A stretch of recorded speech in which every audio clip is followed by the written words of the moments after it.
Number 5.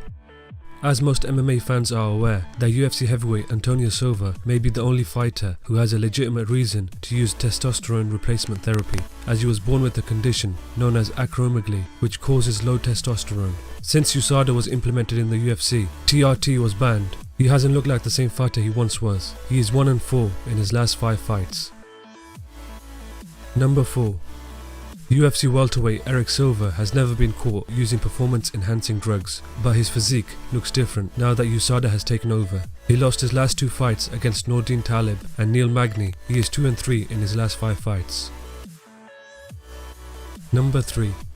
Former UFC welterweight champion Johny Hendricks hasn't looked very good lately. He has been recently defeated by Kelvin Gastelum and Stephen Thompson. He just doesn't seem like the same fighter he once was. On the scales and in the octagon, he is also 2-3 in his last 5 fights.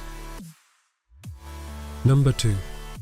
UFC middleweight Hector Lombard tested positive for steroids after his fight against Josh Berkman at UFC 182 and was suspended for a year. Since returning, he has lost his last 2 fights by stoppage against Johny Hendricks and Neil Magny.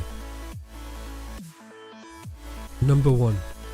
Whilst former UFC champion Vitor Belfort was on TRT, he put together a 3-fight winning streak, with all fights being finished and earning himself a title shot.